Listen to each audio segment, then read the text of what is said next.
That's as good as I can throw that thing.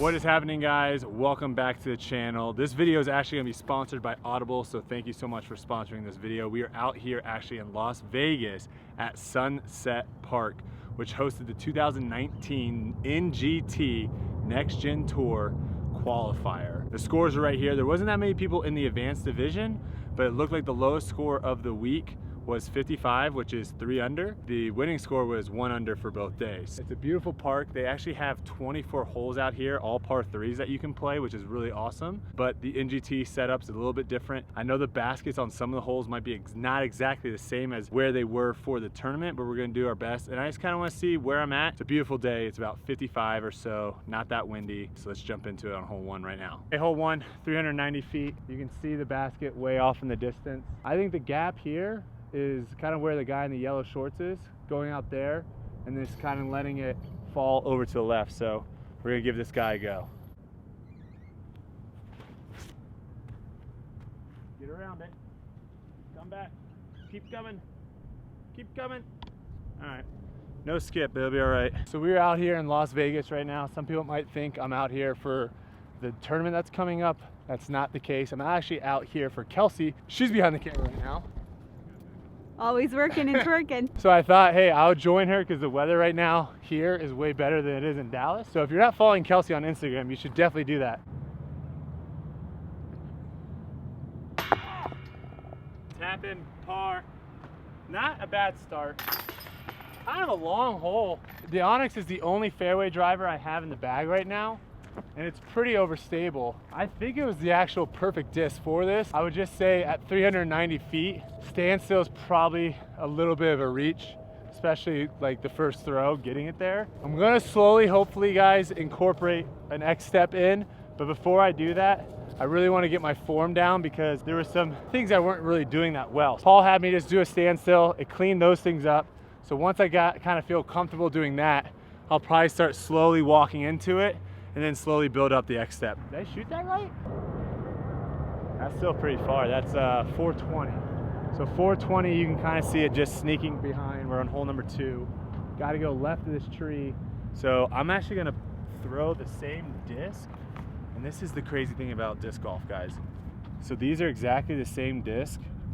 This one, I don't know why, but it turns over more. So when I throw this one, it kind of goes out and then fades this one.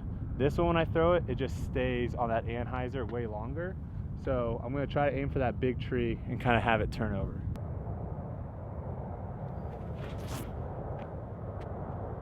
Too much. I think I need to get more height on that to have a full flight. Pretty far. It turned over faster than I wanted to. This is kind of like a throw putt.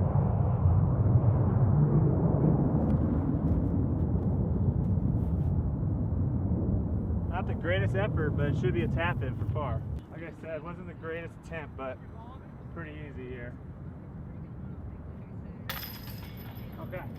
I don't know if those are birdie holes or not. I mean, those are way longer holes than any of the courses I normally play, so I'm fine with taking par. At hole 3, I do actually like this hole a lot. It's at 320 feet, and you can see mandatory left of the light post, and it's got, maybe a wide tunnel is what you would call that. You got trees on the left, trees on the right, and then the pin is just tucked on the right-hand side where those trees are. I would say down the road, I would love to get like a fairway driver forehand, like an overstable one where I can throw flat and have it finish to the right, but I'm not super comfortable with that. So I actually use a Meteor, which is supposed to just kind of stay and finish on the right-hand side the entire time.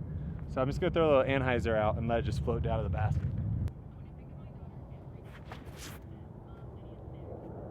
Oh, you're gonna get bounce.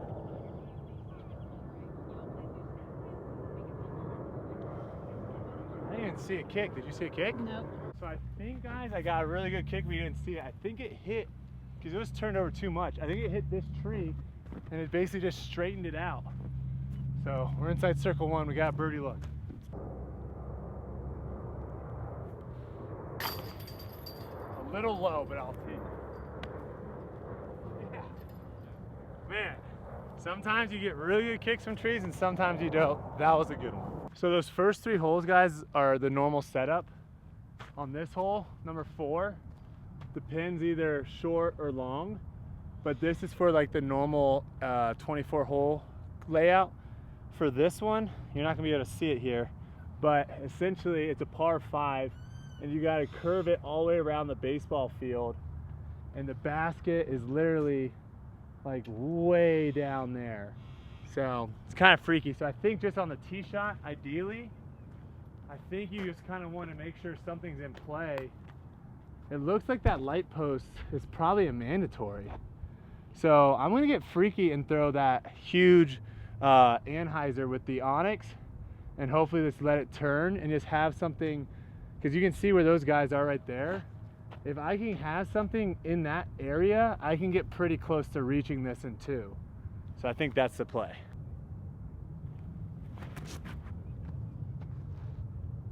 Oh, it's doing what I wanted, but oh gosh, it's turning way left. I'm safe. I've never actually thrown that disc that high. Yeah, that went super high. I had to bend down to look at it. I mean, it went really far, but it ended up kind of just ending up going straight. It kind of just turned, and then, so I think there, I need a more understable disc. I need something that's not going to fade as quickly. Yeah, because overstable, that disc, when it's flying like this, it wants to get back over here.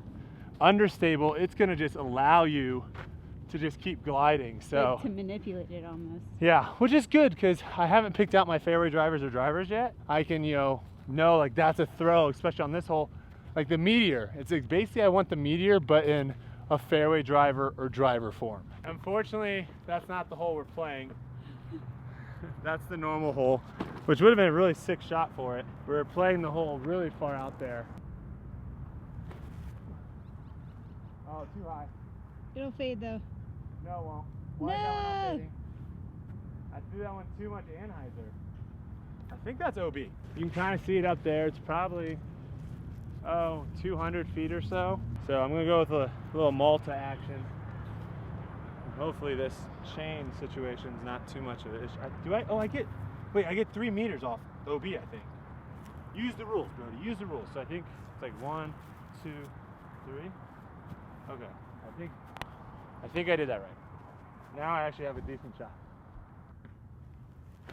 Oh no, it went straight at it and it's going left. Alright, this is a hole I thought I could take advantage of, and I am on the struggle bus. You're on like a weird... No, it's not the greatest.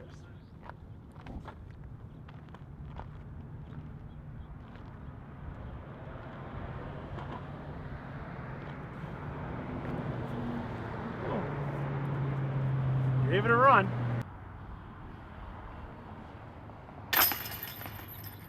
Alright, that's one that I think I learned a little bit about.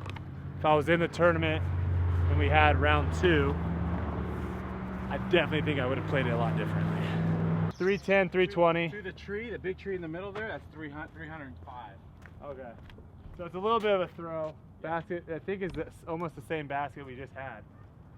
Just gonna try to juice one out there. Going with the buzz here.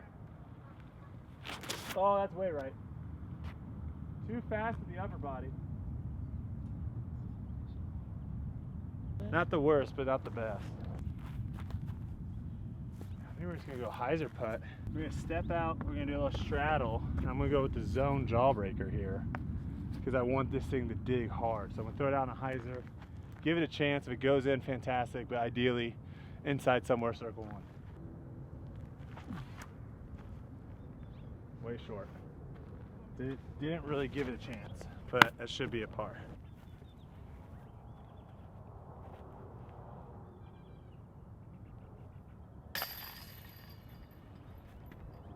Oh. Gotta get that extra toss in. Handshake. Big dog leg right, 560 or so, all the way around these tennis courts. This is where I would love to run up and actually bomb one, but not yet.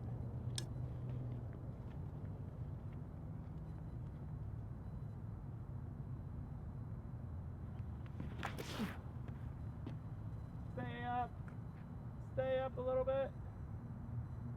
I think I needed like an extra like 10 or 15 feet height, and that would have been actually pretty decent.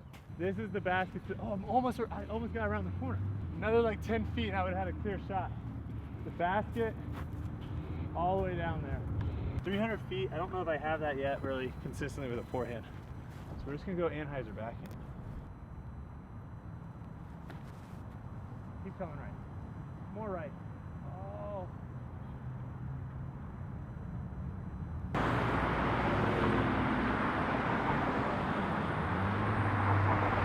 Oh, Brodie.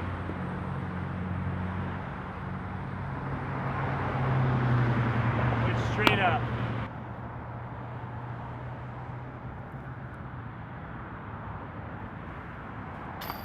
Woo.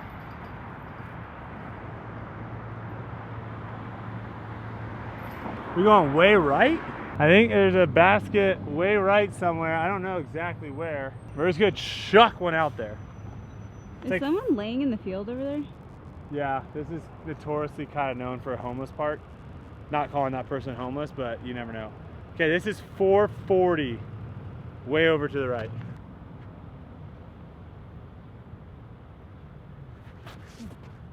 Oh yeah, go for days. Go for days. Keep going. Oh, we're gonna measure that one, see how far that went. Just getting the measurement on this. It looks like it was just about 370 or so into a little bit of a headwind. I'll take that. Okay, this might be one that we might have a trouble because the basket, guys, is supposed to be, I think, right there. And clearly this is a hole that there is no basket. So we're just gonna play to an imaginary basket. Unfortunately, I thought this was the hole that I was gonna like juice one in from distance. So we're just gonna lay up, I guess. And we're just gonna count that as, I guess, a par. Unfortunately, there's no basket there. I don't know what to do. Moving on. Hole 8 is a shorty, it's 187. I think it's just that basket right in front of us. I think this is like a gimme almost for a birdie. Oh, there it is. So you see it? Yeah, just right there. So there is no tee pad, and I don't know. I think this was a temporary tee pad situation. So we're gonna bust out probably the jawbreaker here, the jawbreaker zone, and just throw something and try to get a good putt at it. I'm just gonna throw a hyzer the whole time, just kind of out here and just let it bring it in the whole time. Pretty simple.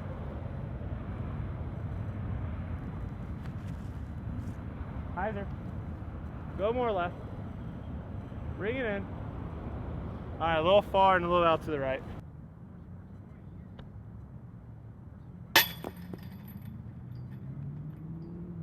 I keep lifting up a little bit. That one hurts. That one hurts the soul. Hole 9 is actually the normal hole, I think 12 or 13. Hole 12, I think. 12. Yeah, it's the normal hole 12. It's like about 300 feet or so. Dogleg to the right. You see the two mandatories. The pin is kind of like over in that little sewer system. So there's a perfect meteor out to the middle and it's coming down to the right. Something that Paul taught me, which was actually really helpful, is in a round, it's also really useful to think back to throws that you've had before. So on this hole over here, that par 4 by the tennis courts, it's almost the same exact throw. And last time it pushed a little bit too out to the left. So this one I'm gonna throw a little bit more Anheuser to make sure it finishes right. Just like that. Just like that. Keep going. Oh wow, deep. Way too hard. That thing can glide.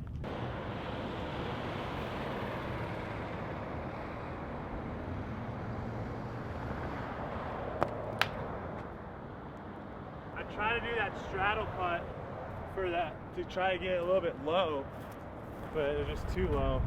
My putting today has not been that great. That was another circle 1 cut. I mean, it was probably like 30 feet, 31, but I've missed a lot of those kind of longer circle 1 putts today, but it's a par. Hole number 10, guys, 273 on the scorecard. You can see it kind of right through this little gap in the trees. I mean, that is, if you go for that, you are filthy. But it's basically the same throw I just had.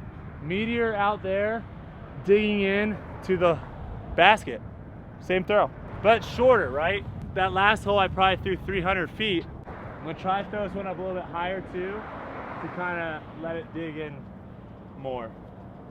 That's the goal at least.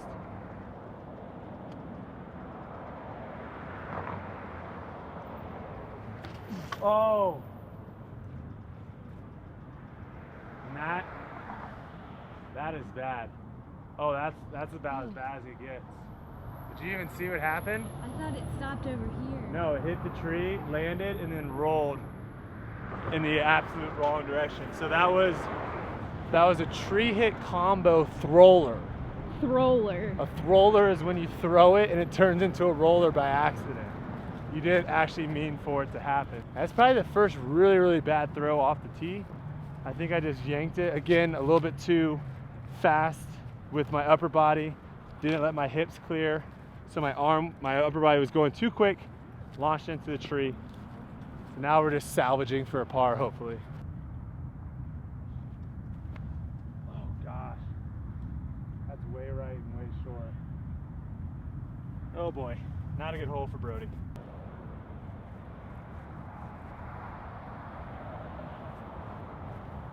Oh. Shake it off. Take your bag off. Or don't. All right, we need to make a comeback, guys, because that was a couple bad holes in a row. Need to bounce back immediately now. I think I'm one over. No bueno. Talk about a hole and a half here, 334 feet. Not the longest, but the basket is super covered by trees down there, guys. It's pretty tough.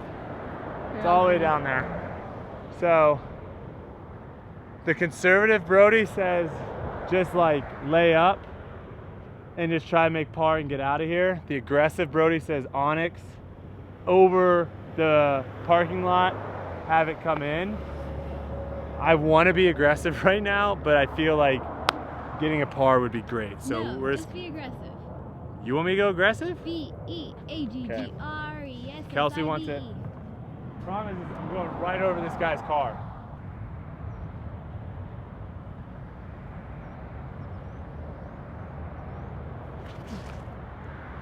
Get through it.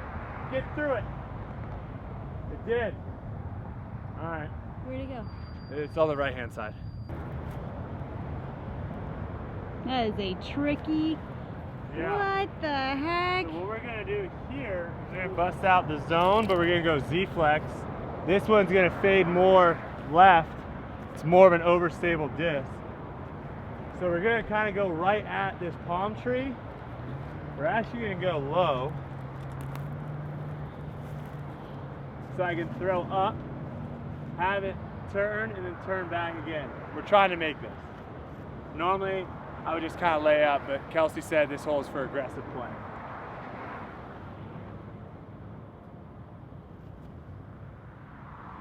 Oh, if that tree wasn't there, that would have been all right.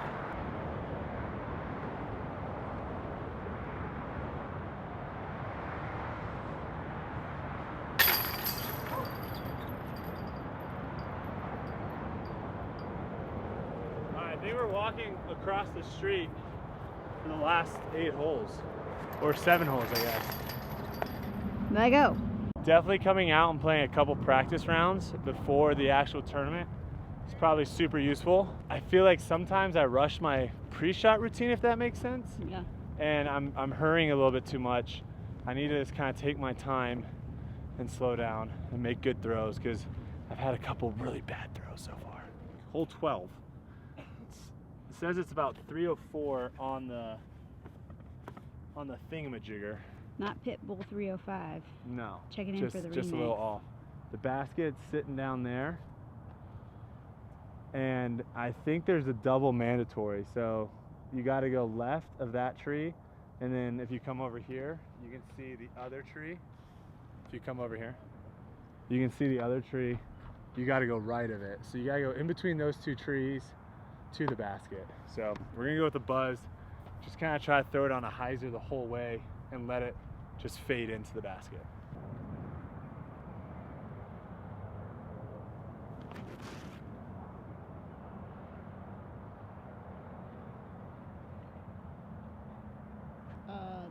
great.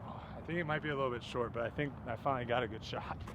It's been a while. I don't think I've had well, I don't know when the last time I actually had a good tee shot was, but got to get back on the horse. So it is a little bit short. Inside circle 1 though. This is the putt right here. Deep breath, good throw.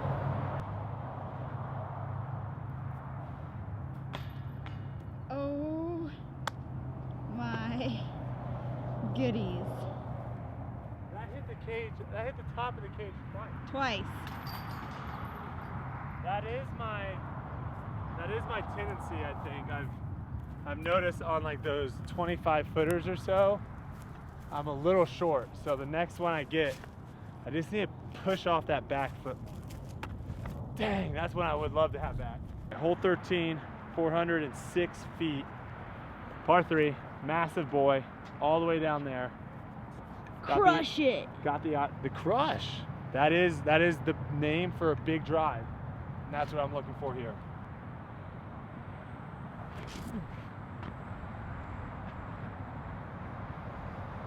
Don't give that one enough oomph. I need more oomph.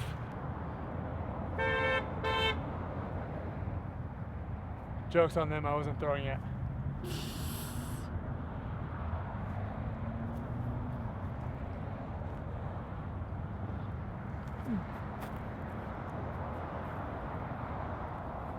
Oh, all right. Decent effort. Money. Honey. Onyx might not have been the best disc for that. I don't know. Let me know. What do you think would have been I mean, it's obviously a driver, 400 feet into the wind. Let me know what would have been the best disc there. Hole number 14, 434 on the card, par 3. It's just another crush. We're gonna go just right of that playground set. It's not that far, but it's up there. This might actually be the elevated basket. Wait, I think that's the one on by the creek over here. Yeah, it's the elevated basket. I don't see it though. Oh no, it's there. It's hidden behind these trees. It's like an elevated basket though. It's sick. All right, it's a big crush. I don't think I could actually even reach it right now. So I'm just gonna placement, try to make a par and get out. That's as good as I can throw that thing. Literally as good as I can throw that. We're walking up to the meteor right now, guys. I think I need whatever the meteor is in a driver. I need it because I throw this thing so good. I mean, we are not that far away here. Actually, a perfect time to say this. My disc is here. It's an elevated basket, and I'm pretty sure on the other side here, this is all OB. So, I mean, this is like, what, 12 feet maybe? Wait, why is it elevated? Just like to add a little flair. Oh. So it's only 13 feet, so it's not like super difficult to just toss it in. But when you're throwing it up, one thing I've noticed is it's gonna have a lot more room to like make mistakes and go further. So I actually go to a scuba. And the reason for that too is like if I throw it, it's not gliding. It's just gonna go and then just drop. So for this, I like just kind of throwing a little, it's like almost like a dart throw. Boing. And I'll do one from further away just to kind of show you what I'm talking about. You guys let me know, is this something that's useful? I just think that it takes out a lot of variables. I don't know. I'm still in the lab about it. Some of these distances are going to be a little off. So like hole 14 was 434, but that's if the pin is like over the cavern. So it probably was only playing like 350, 340 or something. This one says, hole 15 says 340. You can kind of see it tucked away. I think it might be close to 340. So I'm actually going to throw the same exact throw again. Because is it the one behind the tree right here? Okay. When I played this course, I don't know if I even said this earlier in the video, but I played this course with my buddies really early on. We didn't really know what we were doing. Back in January. Yeah, like second week of January or something. I think I was like throwing big hyzer huge. Yeah. I remember it. So I think the meteor here, playing out and getting away from the trees and then letting it come in. Only issue I have is there is that little burn, there's a little hill, so I don't really know what's gonna happen, but we'll see.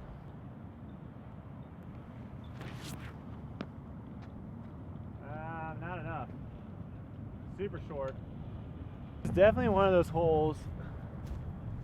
Yeah, the wind was in my face. 340 in the wind with a mid. Now that I think about it, sounds like a pretty, not the smartest idea. So definitely a hole that I'll probably talk to Paul about, see what he would have suggested. And that's what, right now, I feel like some parts of the game I'm picking up really quickly and understanding, and other parts I'm still struggling. And I think maybe that's because I only have one driver. This was not really a good hole. Maybe it was a good hole for the NX, but I think when I kind of expand my bag and get more drivers and really start understanding those discs better, I would have thrown probably a different disc on this hole. So live and you learn. Now I gotta try to get up and down from this spot, which is not gonna be particularly easy. I think I'm just going to, you know what, we're gonna actually do a fun throw here because super low ceiling. I think some people would probably go like knee down here. Actually, by some people, I think that's exactly what I'm gonna do. Knee down. I'm gonna go here and just throw this. This is where I might actually go ultimate style. This is a very familiar throw for me in ultimate. So I'm just gonna throw this like an ultimate disc. And just scoot one up there and take my par. Do you not like it when I putt with my bag on? It freaks you out? Yeah, it freaks me out. Okay. It only freaks me out because it makes me feel like you might be off balanced. I know. I don't know. I don't know how I feel about that. A lot of guys do it. Like inside, anything inside of 10. I've even seen people do it at like 15 feet. Are you guys a bag on your shoulders putter or no? So now we're gonna go to hole 16, which is 21 for the normal 24 hole layout. I don't know if you can see, it's a mandatory left. You got that red thing, you gotta go left of that and then bring it around here. Look how sick of a tunnel shot this is. So I think I'm gonna do a normal tee shot here, and then I'm gonna try my very first ever full tunnel shot. It's probably like, oh man, it's 320, oh man, 327 from there. So it's probably almost about 300 feet straight tunnel shot. Should be fun.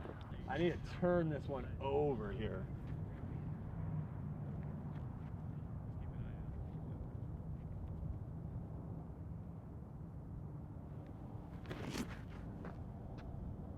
Keep going.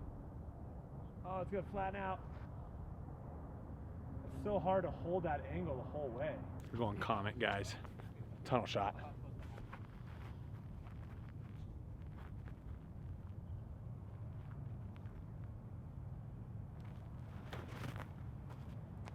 Oh gosh, just a little high.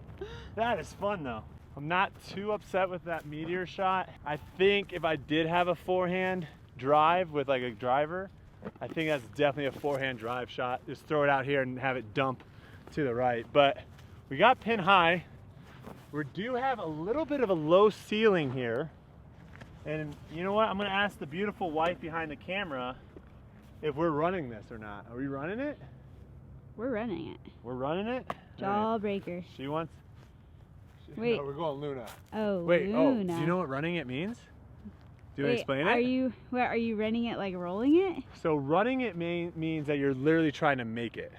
Oh, So well, yeah. if I try to run this, for example, there's a good chance I miss and have like a long putt. Ooh. Where there might be some people that just like stand up here and just like toss it up and don't really try to make it, and they just have an easy birdie or easy par. No, we're always running it. Well, not always. Sometimes you don't always want to run it, but Always. we will try to run it here for you.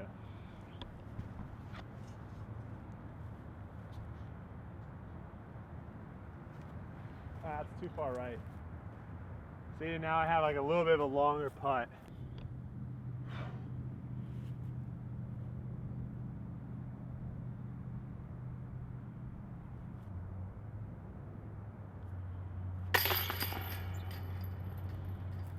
Snuck that one in there for a nice little midnight snack. 367, par 3, hole 17. 2 holes left, guys. I'm even par right now. Well, I was gonna say time to make a push, but this is a long hole. So honestly, I'm okay with getting a par here. And then the next hole is a par 4, kind of short at 507, but a little technical with some trees. So I think the play here is just play smart, get a par, and then try to make a birdie on the next hole. So we're gonna go Onyx.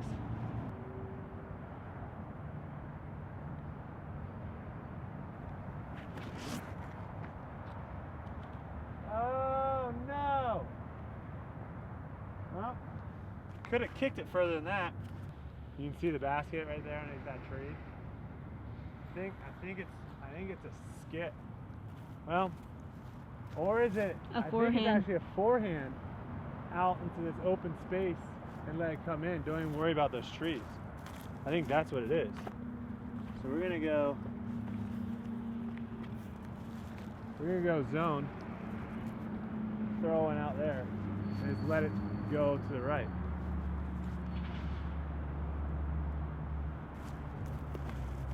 Kind of like that. Oh, it's a little short though.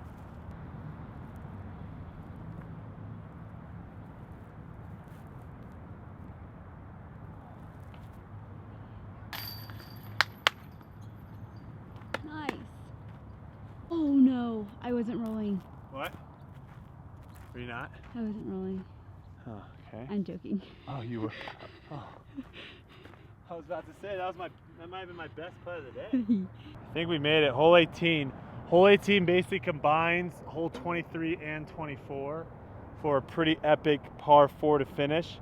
It's 507 feet on the scorecard. Here it says 507 feet is about right. Zoom in on the red truck, and you can see it way down there. Oh, That's where we're going. okay. So I was think aimed my right first there. throw, I'm legitimately just trying to juice something through these trees.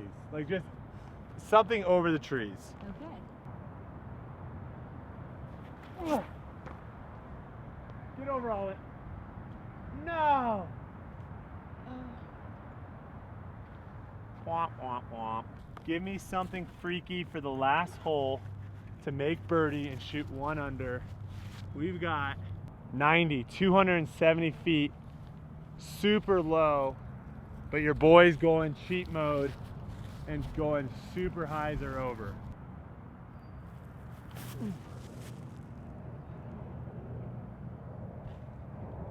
I heard a tree, and it's short.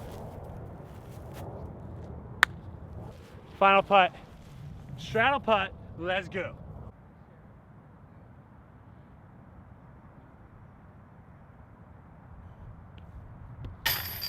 Woo! Shoot. Oh man, that one felt good. Guys, that's gonna do it here at Sunset Park. We're gonna jump now back to the hotel and review the round.